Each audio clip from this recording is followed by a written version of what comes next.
को हमने वादा किया था और हमने कहा था कि 20 दिन के अंदर अंदर आपको ये कंप्लीट करके देंगे, जबकि आज 20 नहीं, आज 19 दिन ही हुए हैं और आज 19 दिन के अंदर हमने ये दोनों ट्यूबें खोल दी हैं।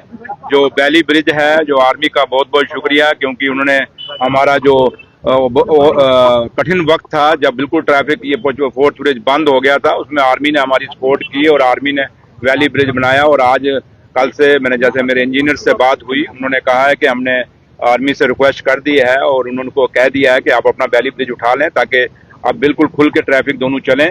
और उन्होंने एक थोड़ी सी एक फॉर्मेलिटी मांगी है, चिट्ठी लिखने को बोला है, तो चिट्ठी ये आज चीफ इंजीनियर ऑफिस से चली जाएगी आर्मी को।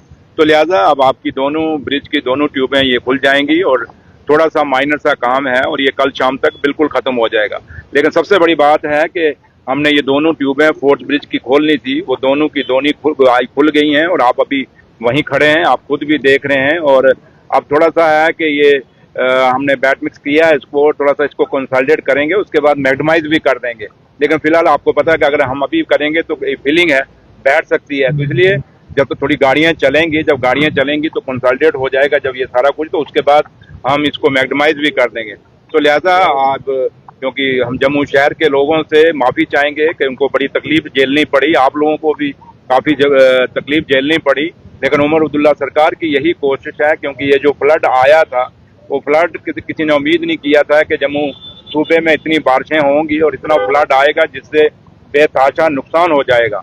लेकिन ये नुकसान हुआ है, लेकिन अब है कि अब इसकी परमानेंट रेस्टोरेशन का बात जहाँ है, क्योंकि ये नेशनल हाईवे के हवाले हमने ये ब्रिज कर दिया है, ये रोड अब उनके नेशनल हाईवे अथॉरिटी के अंडर आया है। तो मैं उनसे दोबारा, पीछे मैंने एक रिव्यू मीटिंग ली थी, मैं अब दोबारा उनसे एक रिव्यू मीटिंग लूंगा और उनसे बात करके और इसको जल्दी से जल्दी अब इसकी परमानेंट रेस्टोरेशन कराने की भी कोशिश करेंगे। तो लिहाजा आज का यही है कि आप दोनों लोग, जम्मू शहर के लोग और जो आसपास से, जो गाँव से, दूर दराज से लोग आते हैं, वो आप खुल के चौथा ब्रिज का इस्तेमाल कर सकते हैं। और सबसे बड़ी बात है, जो तवी ब्रिज जो हमारा पुराना है, जो जीवल के साथ जोड़ता है और विक्रम को चौक को, वो अब उस पर इतना ट्रैफिक नहीं जाएगा, अब ट्रैफिक डाइवर्ट हो जाएगा। और अब क्योंकि अभी सुबह सुबह लोगों को पता नहीं था कि आज ये ट्यूबें खुल गई हैं, लेकिन दिन में काफी सारा ट्रैफिक जो है वो रोटेट हो जाएगा। सर, उमर अब्दुल्ला ने कहा है कि 2019 के बाद मरकज की भाजपा हुकूमत और एलजी एडमिनिस्ट्रेशन जो दावा कर रही है, यहाँ पर हालात ठीक है, लेकिन हालात बिल्कुल भी ठीक नहीं है, ना तो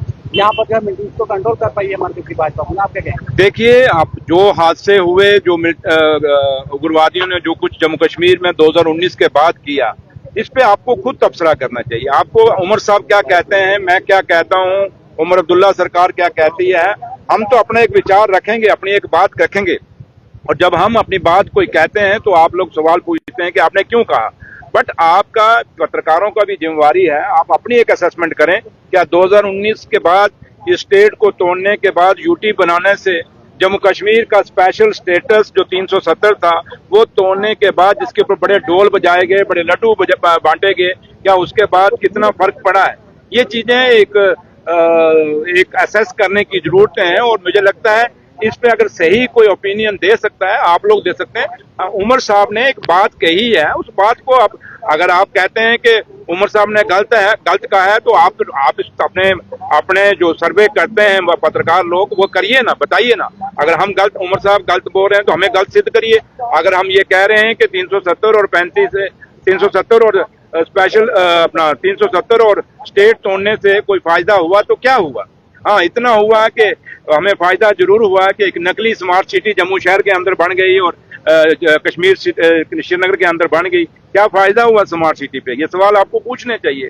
आपको पूछना चाहिए कि 28,000 करोड़ रुपए का एक पैकेज आया था इंडस्ट्री का, जम्मू कश्मीर की लोकल इंडस्ट्री, जो पुरानी इंडस्ट्री थी, जितने भी इंडस्ट्री स्टेट है, चाहे वो कश्मीर के अंदर है या जम्मू के अंदर है, उनको क्या फायदा हुआ है?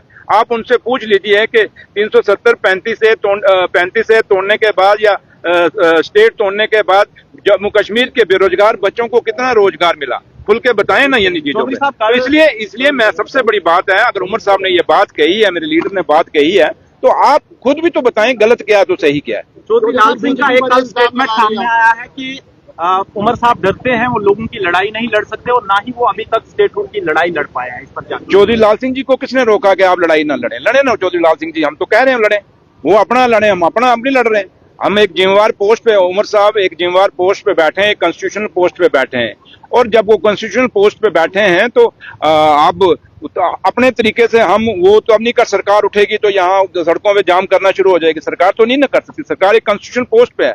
हाँ, चौधरी लाल सिंह जी अगर कहते हैं लड़ाई लड़नी है तो लड़े, उनको किसने रोका, किसने लगता मुझे नहीं लगता। 42 MLA हैं फिर भी वो सड़कों पर नहीं आते। कहा कि वो यहाँ पर जो कांग्रेस मुक्त, नेशनल कांफ्रेंस कांग्रेस मुक्त बनाना चाहती है जम्मू कश्मीर। अब कांग्रेस की को कौन मुक्त करना चाहता है, देश से कौन मुक्त करना चाहता है, हमें कहने की जरूरत नहीं है। अब बिहार में क्या हुआ हमें कहने की जरूरत है। मुझे नहीं लगता कि इस बात के लिए मुझे जवाब देना चाहिए।